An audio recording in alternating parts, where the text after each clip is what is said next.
Bueno, aquí estamos con... ¿Cuál es el...? Oh, Jason Enos. En ese productor de marketing latinoamericano de Bandai Namco. Okay.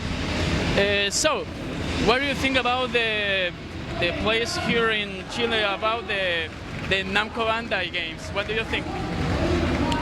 Well, it's great to be back here in Santiago for Festigames. I know this is your first time. I've been here a couple times now, and it's always a great show. We've got some exciting new games that we're showing. Dragon Ball Xenoverse 2, it's a huge game. Sword Art Online, Hollow Realization, and God Eater 2, Rage Burst. We have them here in the Sony booth. But also, this year, Festigames is in a brand new location, and it's busy right now. It's a lot of people out there. Yes, it's going very. I'll play a little of God Eater Rage Burst because I'm a big fan of the God Eater series. Oh, really? I'm actually playing Resurrection right now on my PS Vita. It's a pretty good game, actually. What do you think about I know this is like a weird question, I believe, but what do you think about the anime type of games here in Chile? Do you think they can how is the word? They can get popular here in our country. I believe they're popular, but do you think they could get popular like, I believe some games like Caballeros de Zodiaco, like JoJo's Bizarre Adventure. What do you think about those games? Do you think they can get the people, like the anime fans here in Chile? Yeah, absolutely. I think after coming to Chile a lot and also other countries in Latin America, our anime titles and anime franchises are very, very strong. The fans are very passionate about these franchises, and one of the goals of Bandai Namco is we always want to connect these games with the players, and one of the ways to do that is obviously making sure that we can bring the games to them, but also in a way that they can enjoy them the best. Which means, like a good example, the Sword Art Online Hollow Realization. This year, the game is fully localized in Latin Spanish and also Brazilian Portuguese, and it's a very big RPG game, and there's a lot of fans here that like RPGs. But one of the problems with many RPGs is that they don't get localized because there's a lot of text and a lot of story. It takes a long time, but we want to really give players a chance to really enjoy Sword Art Online and maybe help make Sword Art Online more popular. And it's like taking steps like that.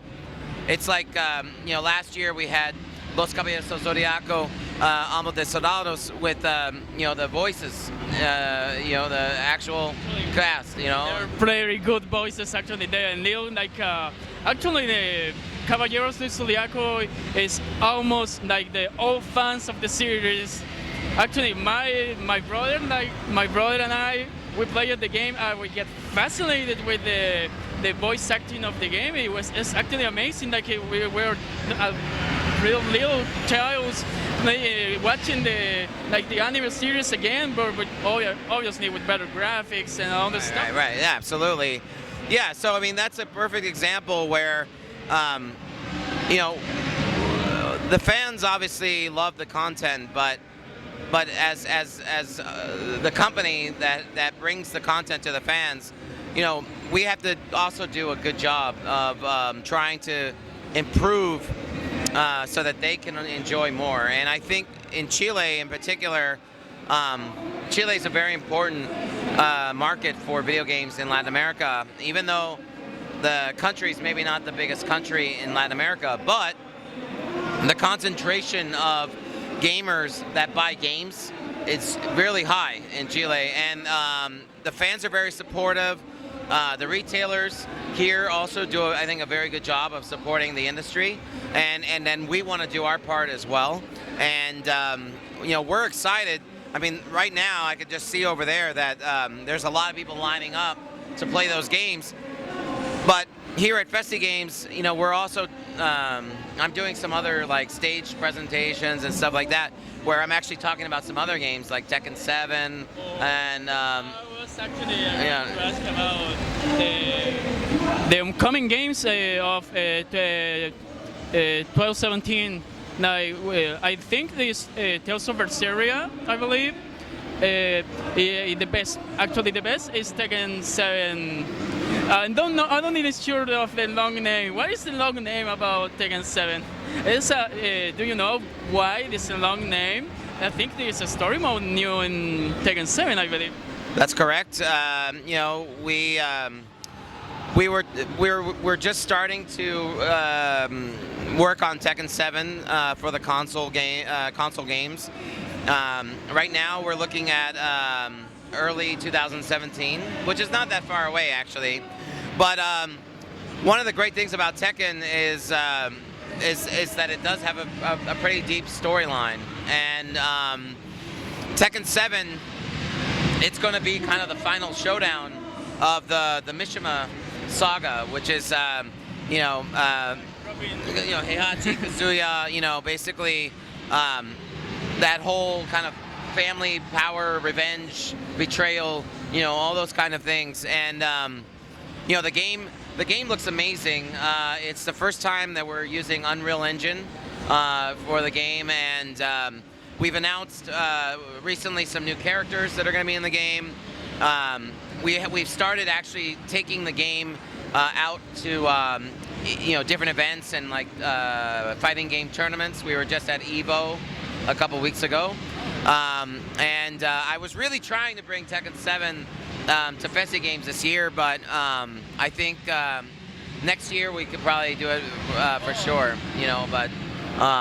But we're excited because we know Chile in particular has a very strong fan base for Tekken, and because fighting games do so well for tournaments and esports, we're excited to bring that experience down to Latin America. That's very nice. Actually, the still people playing Tekken 6, I believe. Even Tekken Tag, the first one, is very well played in the arcades here in Chile. What do you think this? Well, we're going to other questions. Can we have a little sneak peek of the new games coming in 2017? I think one of the best ways for fans of Bandai Namco games to get the latest information, if you don't already know, we produce a show every 2 weeks called Bandai Namco Now, and it's exclusively made for fans of Latin America and fans in Brazil. We do 2 shows every 2 weeks, fully in Spanish, and we cover all kind of great information about the games, special interviews with the development members, interviews with cosplayers, interviews with like Bandai Namco staff. We talk about our coverage at other events. It's a really great thing, and if you want to watch it, you can watch it on our YouTube. We have an official YouTube channel for Latin America, or you can go to our Facebook. We have a dedicated Facebook for Latin America, and you can stay up to date every 2 weeks with a new show. It's a great way to learn about all the new games. Oh, that's nice. That's very nice. So, ya saben, chicos, así que tienen que meterse cada 2 semanas a la página de YouTube, si no me equivoco, como dijo él, para que puedan ver el tema de los nuevos juegos que van a salir para Namco Bandai. Se viene Tales of Berseria, I believe. Tales of Berseria 2017. Tekken 7. Tekken 7, Ace Combat 7's coming. Ace Combat. Yeah. Ace Combat 7. We've got, let's see, what else is on the horizon?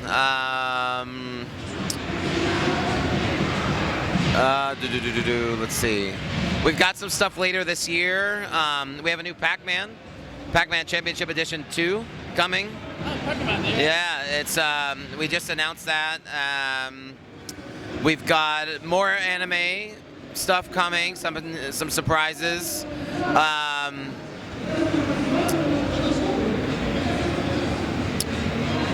We always got games coming. That's Maybe the new Digimon's game, Next World Order, I believe. That was really popular, Digimon, the Cyber Sleuth here. It was really popular. I saw amazed in the store I work. Everyone buy the PlayStation 4 version. It was amazing. Yeah, I don't believe the Digimon fans here in Chile was so excited about a RPG. It's like I don't like to compare some other games like this series, but Digimon Cyber Snoot is easily like the best game I've ever played of the year 2006. Really? I play on the Vita. I played the Digimon on the go. It's like no, it's a big deal, but it's a good game. The story is amazing. What do you think about the Digimon fans here in Chile? Do you think it's more like other series in the franchise, like I don't know, Naruto, other games like that? I think Digimon has there's a nostalgia aspect for Digimon, and we're still very committed to kind of keeping Digimon growing, and Cyber Sleuth was a really great example, and we're excited. I mean, we were happy that the fans enjoyed Cyber Sleuth, and we're excited to see what else we can do with Digimon, and we've got we've got some other popular franchises that fans have been asking for a while, and so we've got some news to come soon on some of those, and I know you mentioned earlier that you are a fan of God Eater, and I don't know if you know, but for God Eater 2 Rage Burst, we're doing a special promotion that if you pre-order God Eater 2 Rage Burst, you actually get God Eater Resurrection for free on PS4. And also we just announced for a special pre-order DLC, you get we did a cross-up with Assassination Classroom, Tokyo Ghoul, Tales of, and Sword Art Online, and you get that in the game as well. I'm gonna get the game right up. Okay, thank you so much, James. Ahí estamos, chicos. Entonces, todo lo conversado con James it was very nice to meet you. Yeah, mucho gusto. Igualmente. Ahí estamos. Hasta luego, chicos. Estaremos viendo.